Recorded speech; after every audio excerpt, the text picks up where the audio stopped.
Hi, everyone, and welcome to today's webinar on the American Rescue Plan, after-school programs, and after-school meals. Thank you so much for taking time out of your very busy day to join us today for this conversation. I am very excited for today's webinar and to be joined by our partners at the Afterschool Alliance. We often say in our work that after-school programs provide an important foundation for after-school meals and snacks to be served. And in fact, as many of you know, providing some kind of enrichment or educational component is actually a requirement of the after-school meal program.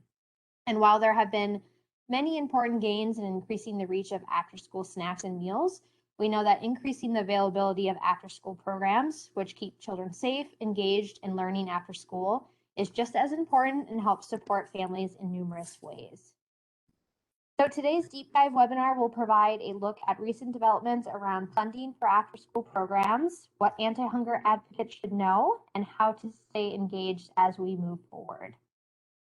So like Nomi mentioned, today's webinar is only 30 minutes, but we're looking forward to staying in touch on this important topic with everyone on today's webinar. So with that, let's go ahead and just take a quick look at the agenda for today's discussion. So our agenda is pretty simple today. There will only be 2 speakers, but we do have a lot to cover. So like was mentioned, my name is Clarissa Hayes. I'm a senior policy analyst at FRAC, and I will just be giving a quick refresher on after-school meals and why they are important before I turn it over to our partner, Eric Peterson, who is the Senior Vice President of Policy at the Afterschool Alliance. We will save time at the end for questions and answers, so if you do have any questions, feel free to use the Q&A feature on your screen. All right. So with that, I wanted to just start with a quick refresher, like I mentioned, on after-school meals and snacks. So as we know, offering after-school suppers and snacks is a win-win for schools and for the programs that provide services to families. Children can get the after-school meals they need, and programs are able to use the after-school meal funding to provide meals instead of taking funding out of their program budget. It also helps to draw children into programming and keep them safe and engaged. So there are 2 programs that can be used to provide after-school nutrition. One way is to provide suppers and snacks through the at-risk after-school meal program, which is available through the Child and Adult Care Food Program. And then you can also provide snacks through the National School Lunch Program. You cannot provide suppers through NSLP, but you can provide snacks. So at FRAC, we do take a look at data and participation in the programs. And what we found is that in October 2019, pre-COVID, 1.4 million students were receiving an after-school supper on an average day, which we have seen a really amazing growth in this program since it went nationwide in 2010. We do know, on the other hand, that around 21 million children are receiving a free or reduced price school lunch every day. So definitely a lot of room to grow to make sure that every child who's getting a school lunch is also getting an after-school supper when the school day ends. So as we all know, we are still in the midst of COVID-19, and we know that after-school programs were affected by that. Thankfully, there are a number of waivers that support schools and community after-school meal sponsors for the 21-22 school year, including as needed, non-congregate, multiple days pickup, parent pickup, and other flexibility such as that. There's also a waiver of the area eligibility component, which allows more communities to be eligible to participate. So as we look ahead to this school year, we are going to hear about recent developments over after-school programming funding, but I would just say, as we look forward just to after-school meals, there are some opportunities for 21-22. So that includes making sure that all schools are providing after-school snacks or suppers if possible. If schools are doing snacks, it could be a time to think about moving over to suppers, because we know that there are more components to that, and it does provide students with a more full meal, which is definitely needed at this time of increased food insecurity. And then also just thinking about serving more days or at more sites. And FRAC does have a lot of resources to help support this on our website, frac.org. So if you want to learn how to create an outreach plan, 8 strategies for increasing participation, and more, you can find all of that on our website, frac.org. And I'm definitely here as a resource as well after today's event. All right, so at this time, I'm going to turn it over to our partner at Afterschool Alliance. Eric Peterson is going to walk us through this rather historic spot of funding available for after-school programs and talk about what we need to know and how to stay engaged. So Eric, I'll go ahead and turn it over to you. Thanks so much, Clarissa, and good afternoon / good morning, depending on where you are, to everybody. And just a huge shout out and thank you to the Food Research and Action Center for inviting me on today, and for all their great partnership and collaboration. They're our key partner and have been really since the beginning of the After School Alliance about 22 years ago. So we're always pleased to work together. Next slide. So I'm going to talk a little bit about the after-school field and landscape right now, sort of the policy landscape, and then the funding piece, as Clarissa mentioned, and some opportunities to hopefully partner with both programs and with statewide after-school networks if you're not already doing so, to sort of take advantage of the funding opportunity that's out there. To Clarissa's point, we know the importance of meals for young people, particularly now with the increase in food insecurity, but we also know that the programming is super important for young people for a lot of reasons. The engagement, the enrichment, the academics and sort of the learning loss recovery piece, post-COVID or during to post-COVID, but also so many other benefits and outcomes from programs. And so we really see being able to work together to increase the number of young people, both in programs, but also who are getting a good nutritious meal or snack as a result of programs.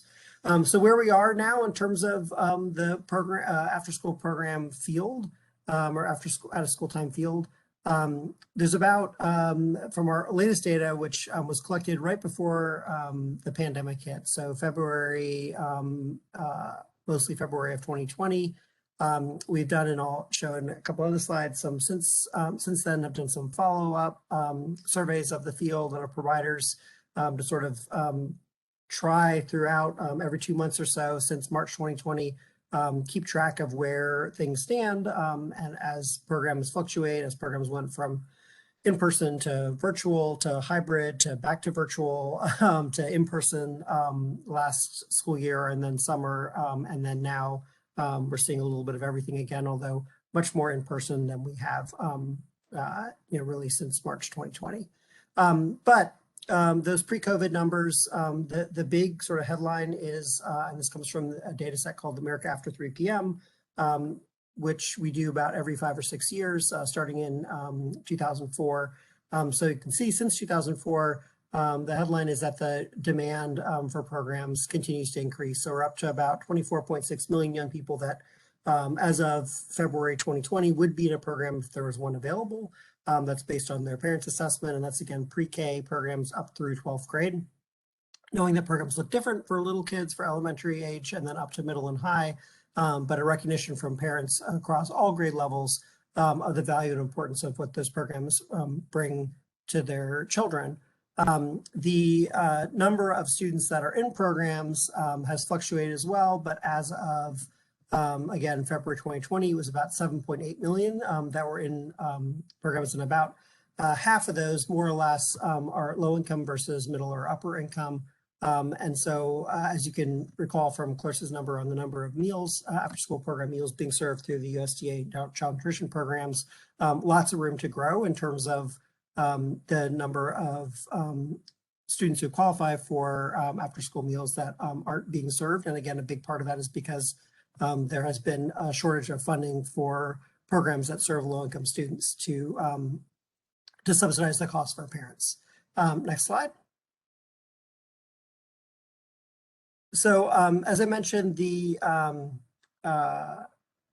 surveys that we've done throughout, sort of the provider surveys throughout the pandemic around COVID-19 has given us sort of an insight as to where we are. We'll have one in the field coming up middle to end of October that we'll have done in November. But so this is still from data from the summer, which was sort of before Delta hit. And so as a result, people were optimistic that programs would be in person and that they were, making a lot of progress in terms of planning for fall.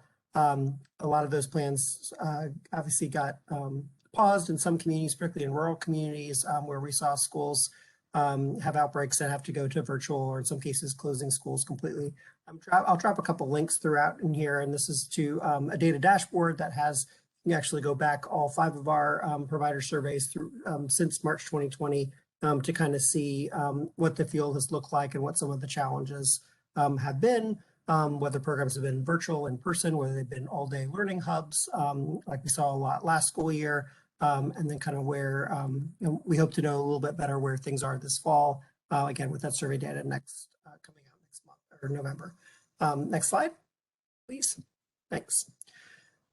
So as I mentioned, the big barrier to having programs to meet all the demand has been funding. And so through lots of advocacy work over the years, we've been able to increase the amount of federal funding.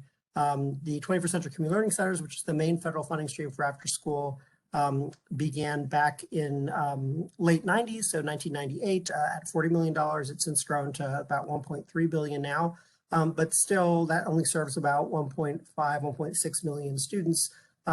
So still tremendous, low-income students, so still tremendous need out there. And that was exacerbated by the pandemic. And so the American Rescue Plan, through lots of advocacy, did include specific set-asides for funding for after-school and summer enrichment programs. The other COVID relief packages, so the CARES Act from back in March 2020 and the consolidated, CRSA, I won't go through the whole title, which was the second bill that passed in December 2020. Both of those included after school and summer as allowable use of the education funds, as well as the child care funds, which could be birth to 5, but also could be for school age programs up to age 12. And also the first bill in March 2020 had funding that was allowable through state and local recovery. But ARP really increased the amount of funds available. So you'll see from this slide, the $122 billion that was the education funding in American Rescue Plan. Again, 1% nationally set aside for comprehensive after school. That works out to 1.2 billion. 1% for summer enrichment programs, 5% for learning recovery, which is defined as programs like after school, summer, or extended school day, extended school year. And then, but 90% of those funds went to school districts. Of that, there was a set aside of 20% also for learning recovery, after school, summer, extended day, extended year, that could be used as well by school districts and or in partnership with community-based organizations.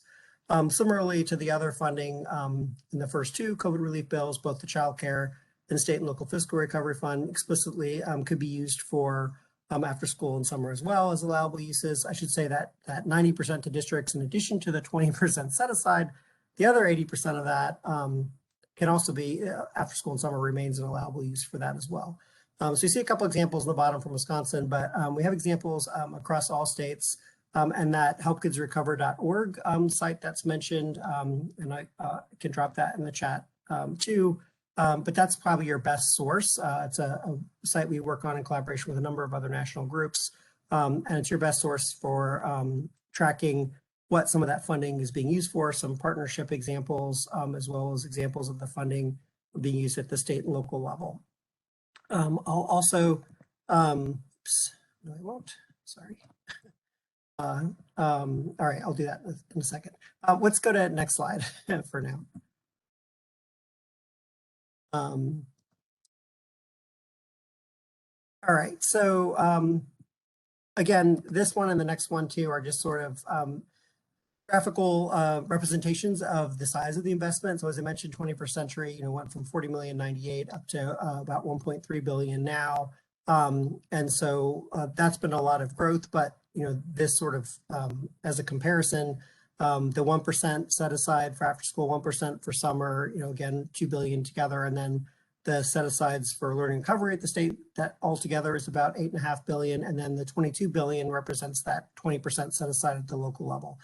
So combined about 30 billion, again, that doesn't count the child care or the state and local fiscal recovery funds that can be used as well. This is just looking at the education funds. So tremendous opportunity to finally invest in programs that we know work, that we know have tremendous outcomes, that we know there's a need for, that parents want young people in. And then of course, from a meal perspective, become a venue and a site where meals can be provided. Next slide.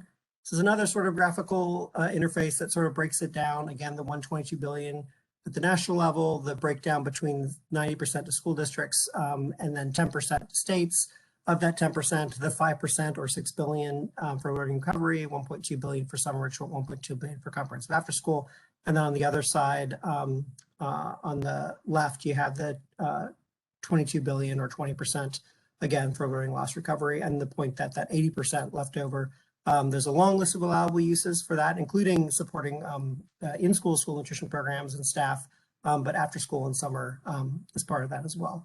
Again, important to note for those of you that have been sort of following the COVID relief bills, this is called ARP or American Rescue Plan ESSER or ESSER 3, but ESSER 1 and ESSER 2 in particular are still being used at the local and state level. There was a lot of funds there as well. And so with after school and summer allowable use, we're still seeing, pretty much every month, governors and state education agencies announce use of those funds as well. So there's a lot of opportunity out there at the state and local level to advocate for these funds being used for programs, whether the school district runs the program or a community-based organization or nonprofit runs the program. And then I will drop in the chat to a link to our ARP budget chart. So that will show, if you're curious how much your state gets of all this national funding, that tells you by state how much for each state, the 1% for after school, 1% for summer, as well as the 20% at the local level, how much each state has available to them to use for these purposes. Next slide. All right, so in terms of what these funds and the opportunities there, what are the funds actually being used for? So each state was required by the Department of Education to submit a plan. The deadline for those plans were June 7th. They had to submit them to the Department of Ed, and the Department of Ed is reviewing the plans and approving them. And so of those funds that we talked about that go to each state, 2/3 of those funds were provided to states already back in April, May of this year. But 1/3 was held back until states submitted their plans, until their plans are approved, and then that final 1/3 is being provided. So we've been working really closely at the state level with statewide after school networks and other partners, and also at the national level with national partners on helping state education agencies figure out how to use these funds and shape their plans. At this point, as of September 13th, which is the last time it was updated, last time the Department of Ed updated their state plan tracker. They have 49 states plus Puerto Rico and Washington, D.C. that have submitted plans.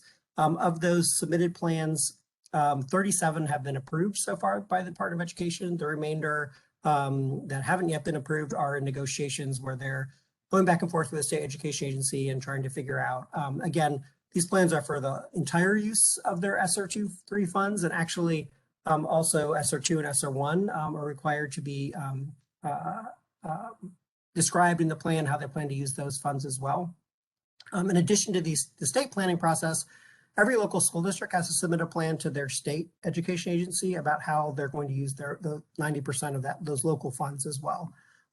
There is a requirement in the American Rescue Plan that both at the local and state level that stakeholder outreach is done, that needs assessments for the funds are done, that school districts and at the state level state agencies reach out to community-based organizations, to parents, to students, to a wide range of stakeholders trying to get input on how these funds. So particularly even for you all, for groups in the phone that are focused on ensuring families have access to nutritious meals and food, there is a role there as well for input.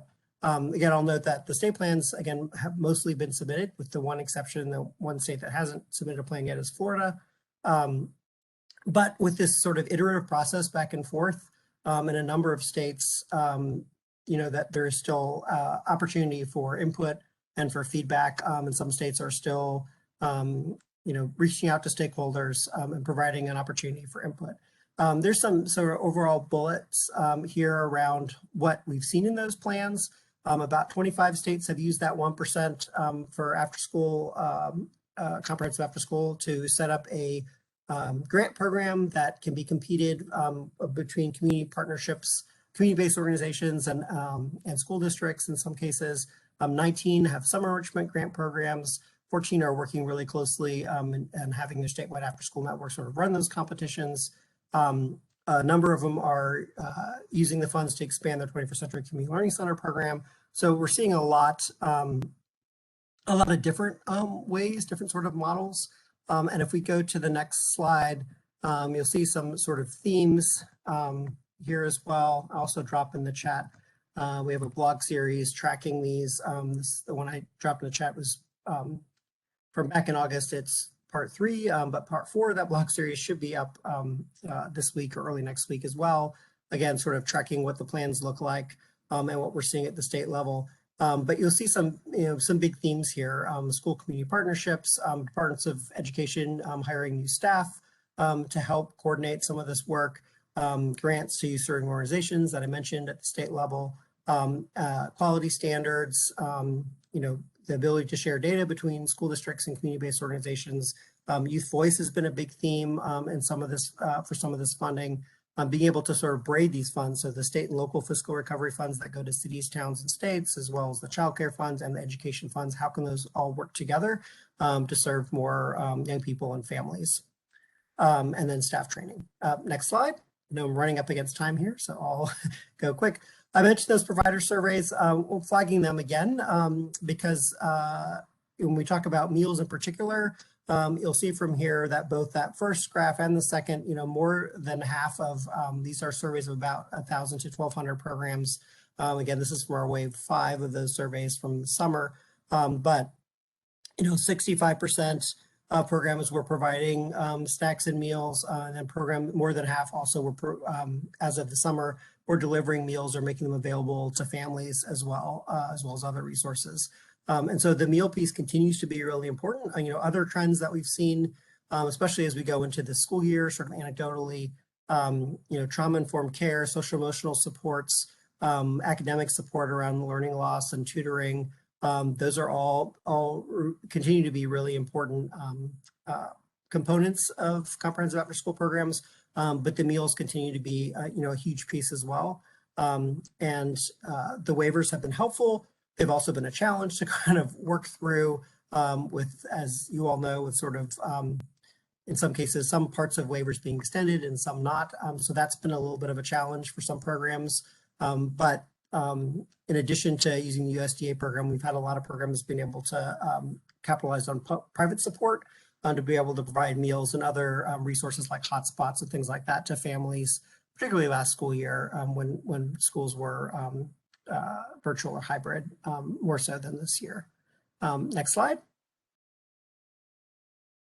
I just want to do a plug real quick for statewide after-school networks. That link at the bottom will take you through the helpkidsrecover.org site. It's a link off of that. The contact information for every statewide network. If you're not already partnering with them, I encourage you to do so.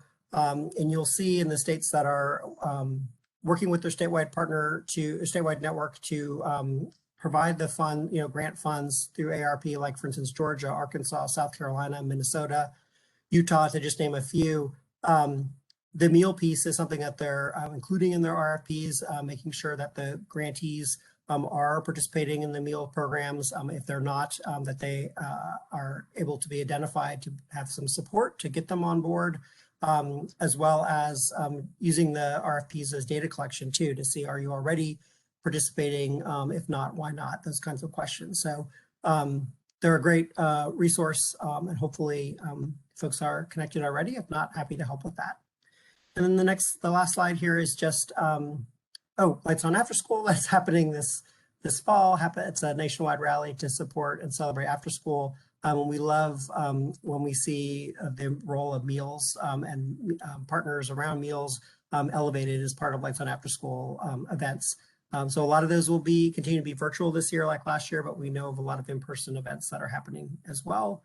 The last slide here then is a bunch of links, which isn't useful in this format, but when you get the slides in the presentation, it'll take you to a lot of the pages that I referenced that provide more information around how to access and advocate around those funds.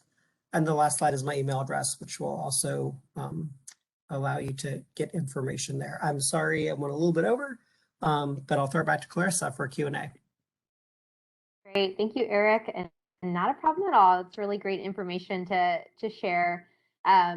So feel free, if you have any questions for Eric, to put those in the Q&A function. I would just echo a few things that he said. So if you're not already working with your out of school time network, I would highly recommend it. We've seen some really cool partnerships between anti-hunger advocates and those groups in the past. A lot of them have focused on, you know, if they're talking about programming, they do presentations about meals, they help with mapping to identify, you know, who's not participating in one, but participating in the other. So there's some really great opportunities if you are in a position of, you know, outreach or looking to expand the program, they can be a great resource. And the other thing I'd flag too is that we recently surveyed state child nutrition agencies to ask if they were aware of this funding and whether they're getting involved. And about half of them did mention that they're working with state folks who are tied into the programming. So there could be a really cool connection there to work with your state child nutrition agency on this funding. So wanted to make that plug. I'll give folks a couple more minutes to put any questions in the Q&A. Otherwise, I know Eric is available after today's event. I know that's a lot of information to process. And like you mentioned, there are still opportunities to engage on this and give your opinion and be involved and make sure that this funding is really helping the programs and partners in your area. So next slide, please. I'll just touch on a few that we have coming up soon. Next slide. So, you know, Eric mentioned Lights On After School. We are doing a huge focus on after school meals during the month of October, and I just wanted to highlight some of the webinars that we have coming up. So we do have one on PEBT. We have one that's kind of a snapshot of school meals and what we're seeing right now. And then the last two of the month are on serving meals on weekends and holidays during the school year. And then we will be releasing our annual report on after school meals participation in the last week of October, and we will be doing a webinar that goes over that data. So I wanted to highlight those resources for everybody, and we will make sure that everyone gets the recording of this, as well as all of the really helpful links that Eric put in the chat. Next slide. I think I might have one more, or maybe just a closeout slide.